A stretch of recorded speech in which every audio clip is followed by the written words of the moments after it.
Howdy, this is Joshua with CD Wellness. Today I'm going to talk about, I got into nutrition. I told my story on nutrition, and today I'm going to talk about my story on strength training. I've always been pretty strong. I've always been a pretty good sized guy. I had an older brother, so I kind of had to be strong. It was always a really big part of like who I am. I don't like, I see something and I want to pick it up. By golly, I mean to pick it up.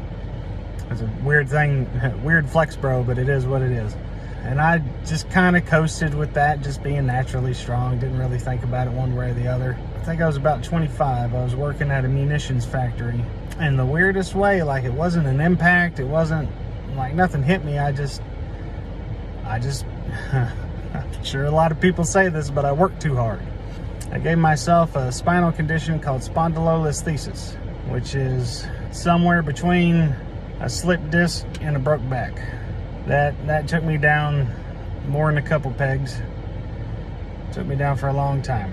So I kind of just did the best I could. I mean, I went to specialists, and I looked at what it was, and I had a guy tell me, and I'm really glad he told me this. He said, you can have surgery, and then you're gonna have surgery every year for the rest of your life, probably. I was like, yeah, that's what my research says.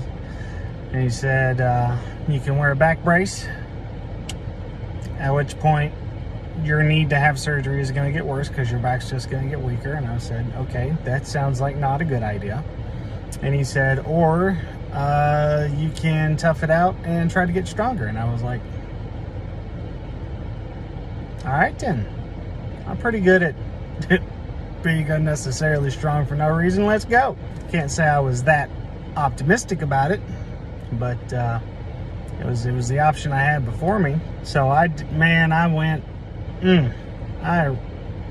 researched, man. I looked around. I did all the, so the standard advice that you'll find on the internet for whenever you have a compromised spine is to bend and torque it a lot. Yeah, oh yeah, do a lot of sit-ups, do a lot of crunches.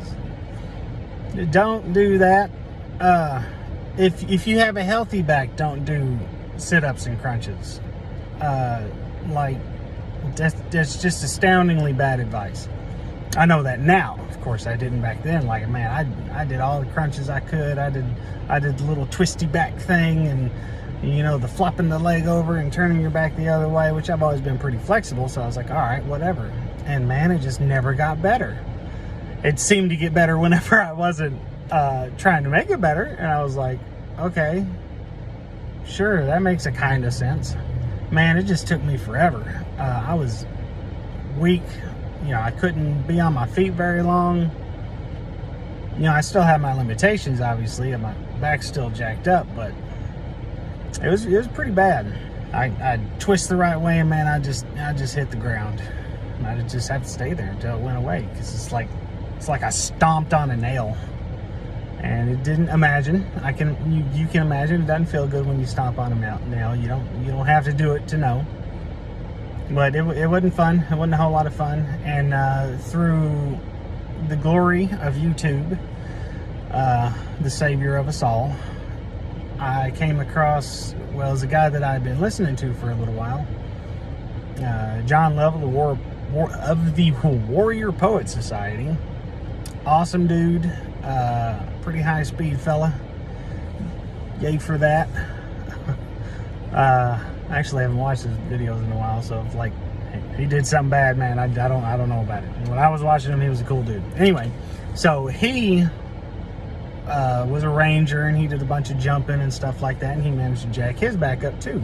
And I happened to randomly see this video of him working with Mark Rippetoe, Starting Strength, and he was talking about he had a jacked up back, and he was like, reticent to really do a lot of exercise. And then Mark Rippetoe, being somewhat of a specialist on the topic, was like,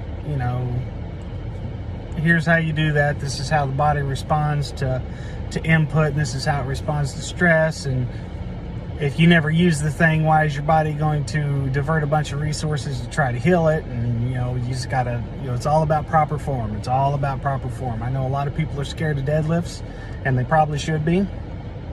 They're really dangerous things to do. You have to do them right. Don't just go picking up a bar. If you look like a dog pooping, I don't care what you're doing. If you look like a dog pooping, you're doing it wrong.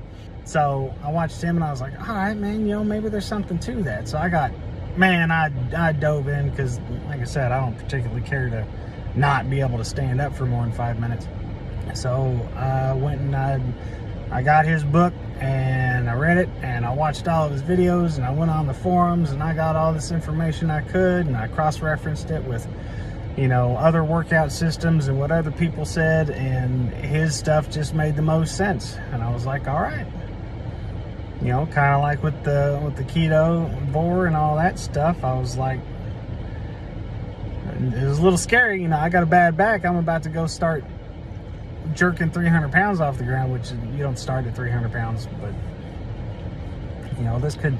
this could really be bad. But everything I read, it was like, nah, man, this is how you do it. And I was like, cool.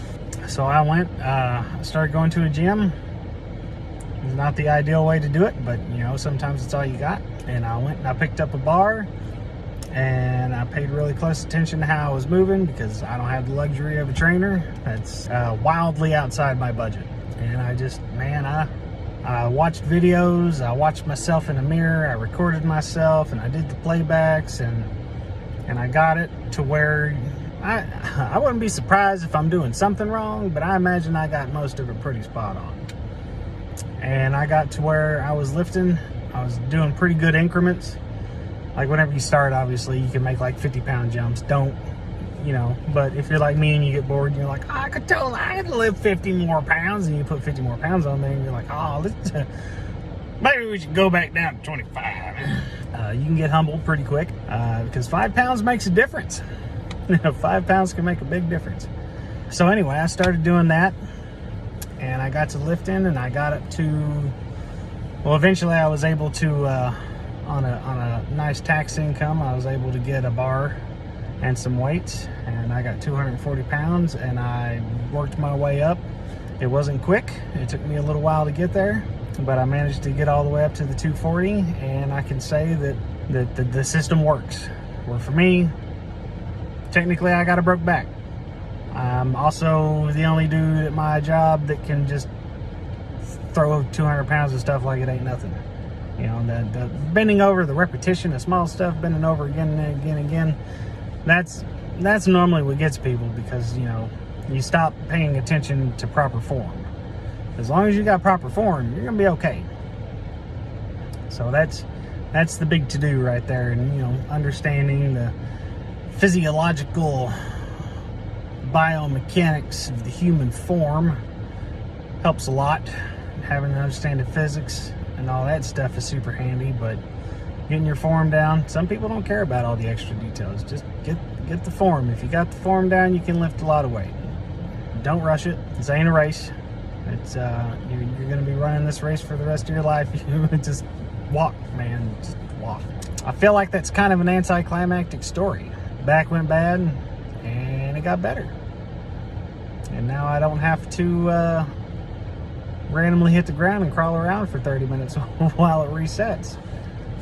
I'm doing a lot better now. So anyone who has spondylolisthesis or slip disc or anything like that, the symptoms might seem familiar to you. You have a jagged piece of bone fragment just slide on over and sit on a nerve cluster. Whatever you're doing, you're going to stop doing it pretty quick. There's a way around that. Obviously, I'm always going to be in pain. I done screwed up. I hurt my back. I didn't do it right the first time, so here I am. But at the very least, I'm not in nearly as much pain as I was, ever. Like, even when I mess up, it's still not as bad as it was. And I can still do pretty much anything I want to do. So yeah, there's that story. Mark Rippetoe, Starting Strength, the importance of strength building and using your body to push against gravity, because we exist under gravity, so we're designed to push against gravity. And whenever you don't optimally push against gravity, your body's like, all right, ain't no point in trying. I guess I'm going to try. Just go ahead and try every once in a while. It's good for you. It's good for you. Lift heavy. All right. Catch you in the next one. Later.